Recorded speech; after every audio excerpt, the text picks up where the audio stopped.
Good evening student, আশা করি সকলে ভালো আছো। আজকে শিখবো কি লসাগু। এবার লসাগু যদি না জেনে থাকো, ভিডিওটি লাইক সাবস্ক্রাইব করে ভিডিওটি শেষ পর্যন্ত দেখতে থাকো। কীভাবে 1 মিনিটের মধ্যে একটা লসাগু বড় বড় লসাগু করা যায়। আজ গসাগু যদি না জেনে থাকো, ডিসক্রিপশনে লিঙ্ক দেওয়া আছে, দেখে নেবে। এটা দেখা মাত্র উত্তর করে ফেলতে পারবে তুমি এর লসাগু কত হবে। এই যে সংখ্যাগুলো দেওয়া আছে, এই সংখ্যাগুলো দেওয়া আছে। এই লসাগুর পুরো নাম কি? লঘিষ্ঠ সাধারণ গুণিতক। লঘিষ্ঠ সাধারণ গুণিতক কীভাবে করবে? ধরো প্রথমে আছে 2, 4, 8। এই যে তিনটে সংখ্যা দেওয়া আছে, এই তিনটে সংখ্যার লসাগু কী করে করবো? আমরা কী লিখব? প্রথম গুণিতক, গুণিতকগুলো লিখে ফেলো 2, 4, 8। 2 এর গুণিতক কি? 2 একে 2, 2 2 4, 2 3 6, 2 4 8, 2 5 10, 2 6 12, 2 7 14, 2 8 16। একই রকমভাবে 4টা লেখো। 4 একে 4, 4 2 8, 4 3 12, 4 4 16, 4 5 20, 4 6 24, 4 7 28। আরও আছে এগুলো। ঠিক আছে, 8টা লেখো। 8 একে 8, 8 2 16, 8 3 24, 8 4 32, 8 5 40, 8 6 48। আরও আছে। এবার কী করবো? প্রথম কি আমরা গুণিতকটা করলাম, এবার কী করবো? সাধারণ। সাধারণ মানে কি? সবার কাছে আছে। দেখো কার কাছে সব কি কার কাছে আছে? কোন সংখ্যাটা সবার কাছে আছে? দেখো 2 সবার কাছে নেই, 4 সবার কাছে নেই, 6ও সবার কাছে নেই, 8টা দেখো সবার কাছে, এর কাছেও 8 আছে, এর কাছেও 8 আছে, এর কাছেও 8 আছে। তাহলে সবার কাছেই 8 আছে। আর কি আছে দেখো? 10 কারোর কাছে নেই, 12 সবার কাছে নেই, কারণ এদের দুজনের কাছে 12 আছে, এর কাছে নেই। তারপর দেখো 16টা সবার কাছে আছে, 16 এটা 16। তাহলে সবার কাছে কি আছে? 8 আছে আর হচ্ছে 16 আছে। কিন্তু এখানে কি বলেছে? লঘিষ্ঠ। লঘিষ্ঠ মানে কি? সব থেকে ছোটো। তাহলে এখানে 8টা হচ্ছে সবথেকে ছোটো। এই যে দুজনের মধ্যে সাধারণ পেলে এদের মধ্যে সবথেকে ছোটো হচ্ছে 8টা। তাহলে 8টাই হয়ে গেল কি? 2 4 8-এর লসাগু হচ্ছে 8। আশা করি সকলে বুঝতে পেরেছো। তাহলে তোমাকে বলা হলো যে 4 8 16 32 এই সংখ্যাটা লসাগু করো। তুমি কী করো? ছোটোবেলার নিয়মে এইভাবে করতে লাগবে। 2 2 4, 2 4 8, 2 8 16, 2 16 32। আবার 2 দিয়ে করবে। 2 1 2, 2 2 4, 2 4 8, 2 8 16। আবার 2 দিয়ে করবে। 1 1 বসে গেল। 2 1 2, 2 2 4, 2 4 8। আবার 2 দিয়ে যাবে, কারণ যে কোনো দুটো সংখ্যাকে গেলেই ভাগ গেলে করতে হবে। তা 2 1 1 1, 2 2 4। এইভাবে তুমি করতে থাকবে, কিন্তু পরীক্ষার হলে এতটা করা সম্ভব নয়। তাই কীভাবে সহজে করা যায় সেটাই আজকে শেখাবো। কীভাবে করবে? ধরো এখানে তোমার দেওয়া হয়েছে 4 8, এই সংখ্যাটা দেখো 4 8 16 32। এটা দেখা মাত্র উত্তর করে ফেলতে পারবে তুমি এর লসাগু কত হবে। দেখো এখানের মধ্যে সব থেকে বড়ো সংখ্যাটা তোমাকে প্রথম খুঁজে বার করতে হবে। কে বড়ো সংখ্যা? 32টা হচ্ছে বড়ো সংখ্যা। এবার 32টা যে বড়ো সংখ্যা হচ্ছে, এইটাকে দেখো বাকি যে সংখ্যাগুলো আছে সেই সংখ্যাগুলো দিয়ে ভাগ যায় কিনা। 4 দিয়ে ভাগ যায়, 8 দিয়ে ভাগ যায়, 8 4 32, 16 দিয়ে ভাগ যায়। যখনই সবগুলো সব সংখ্যা দিয়ে ভাগ যাবে, তখন সেই যে বড় সংখ্যাটা এটাই হয়ে যাবে এই সংখ্যাটার লসাগু হচ্ছে 32। তাহলে এই সংখ্যাটার লসাগু হচ্ছে 32। ধরো দেওয়া আছে 5 10 50 100।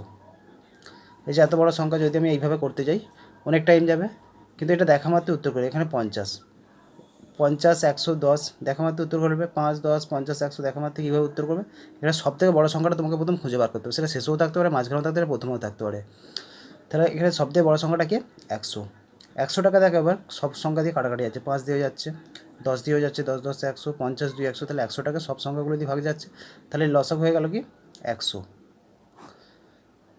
এছাড়াও যে দেখো, যদি প্রথমে দেখো 5 10 20 30, এই সংখ্যাটা দেখো এই সংখ্যাটা থেকে অনেকটা আলাদা। এর মধ্যে সবথেকে বড়ো সংখ্যাটা কোনটা দেখো? এর মধ্যে সবথেকে বড়ো সংখ্যা হচ্ছে 30। 30টা হচ্ছে বড়ো সংখ্যা। ঠিক একই রকম নিয়মে করো। 5 দিয়ে কাটাকাটি করো, 5 6 30, 5 দিয়ে চলে যাচ্ছে। 10 দিয়ে করো, 10 3 30, কিন্তু 20 দিয়ে যাচ্ছে না, 20 দিয়ে যাচ্ছে না। এবার তোমাকে কী করতে হবে? এই যে যেই বড়ো সংখ্যাটা একে বা গুণ করে করে যেতে হবে। ধরো আমি 30কে 2 দিয়ে গুণ করলাম। 30কে 2 দিয়ে গুণ করলে কত হয়? 60। আবার 30কে যদি 4 দিয়ে গুণ করো, 3 4 12, 120।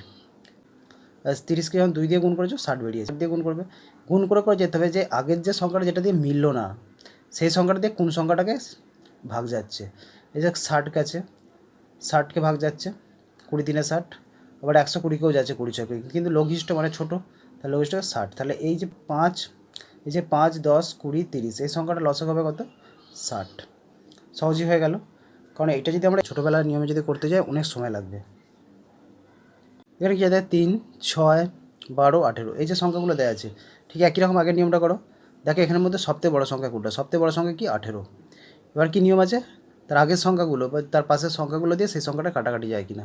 দেখো 3 দিয়ে কাটা যায় 3, 6, 18, 6 দিয়ে কাটাকাটি যায় 6, 3, 18, কিন্তু 12 দিয়ে যাচ্ছে না, তাহলে 6 দিয়ে যাচ্ছে 3 দিয়ে যাচ্ছে, 12 দিয়ে যাচ্ছে না। ঠিক একই রকমভাবে 18কে গুণ করো মনে মনে, মনে মনে গুণ করলে কী হয়, 2 দিয়ে গুণ করলে 18 দিয়ে 36। দেখো 12 দিয়ে আবার 18, 36কে কাটাকাটি যাচ্ছে কি, 12, 3, 36, তাহলে কাটাকাটি যাচ্ছে, তাহলে কী হয়ে যাবে, এর লসাগু হয়ে যাবে 36। এর লসাগু হয়ে যাবে 6, 3, 6, 12, 18, লসাগু হচ্ছে 36। খুব সহজ হয়ে গেল।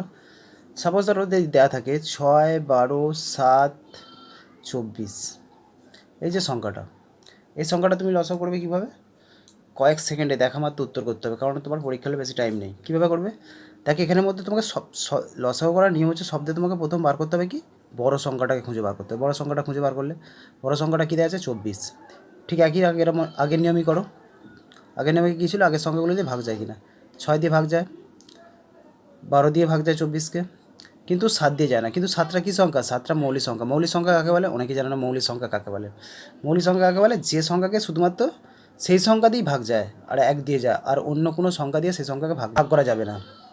একমাত্র সেই সংখ্যা আর 1 দিয়ে ছাড়া অন্য কোনো সংখ্যা দিয়ে ভাগ যায় না, তাকে মৌলিক সংখ্যা বলে। এখানে 7 আছে, 7টাকে দেখো তুমি 1 দিয়ে ভাগ করতে পারবে আর 7 দিয়ে ভাগ করতে পারবে, আর অন্য কোনো সংখ্যা দিয়ে ভাগ করতে পারবে না। অর্থাৎ 7টা একটা মৌলিক সংখ্যা। যখনই মৌলিক সংখ্যা থাকবে তখন কী করবে, বড় সংখ্যাটা আর মৌলিক সংখ্যাটাকে গুণ করে দাও। এই যে 24 আর 7, 24 আর 7কে গুণ করলে কত হয়, 7, 4, 28, 28 8, 2, 7 দিয়ে 14 আর 2 16, 168 হলে লসাগু। ঠিক একই রকমভাবে দেখো আর একটা দেখাচ্ছি, 3, 24, 72, 5, 8 এই যে সংখ্যাগুলো দেওয়া আছে, এই সংখ্যাগুলো দেওয়া আছে, এর মধ্যে তোমাকে সবথেকে বড় সংখ্যাটা তোমাকে খুঁজে বার করতে হবে। বড় সংখ্যাটা কী আছে এখানে দেখো, বড় সংখ্যাটা হচ্ছে 72। ঠিক একই রকম নিয়মে 72টাকে তুমি ভাগ করো, 3 দিয়ে ভাগ যায়, 24, 3, 72, 24 দিয়ে ভাগ যায়, 24, 3, 72, 5 দিয়ে কিন্তু 72কে ভাগ করা যায় না। ঠিক 8 দিয়ে ভাগ করো, 8, 9, 72, 8 দিয়ে যাচ্ছে, তাহলে যাচ্ছে না 5টা, কিন্তু 5টা দেখো আবার মৌলিক সংখ্যা। ঠিক আগেই শিখেছো, যখনই মৌলিক সংখ্যা হবে শুধুমাত্র বড় সংখ্যাটা আর মৌলিক সংখ্যাটা গুণ করে দাও। তাহলে 5 দিয়ে 72কে গুণ করে দাও, 5 দিয়ে 10 শূন্য, হাতে রইল 1, 5 7 35, 1 36, 360। দেখা মাত্রই অ্যান্সার হয়ে যাবে। কারণ এত বড় অঙ্ক যদি আমরা সেই ছোটোবেলার নিয়মে করতে চাই, কখনোই এই অ্যান্সারটা 1 মিনিটে করা সম্ভব নয়। কারণ পরীক্ষার হলে তোমাকে অত টাইম দেবে না যে বসে বসে তুমি গুণ করো, ভাগ করো, যোগ করো। এত কিছু করতে গেলে কখনোই টাইম পাবে না। অতএব সহজেই কীভাবে করবে আশা করি সকলে বুঝতে পেরেছো। আর যদি ভিডিওটা ভালো লাগে লাইক সাবস্ক্রাইব করে বেল আইকনটি অন করো, যাতে পরবর্তী ভিডিওগুলো তোমার কাছে প্রথম পৌঁছায়।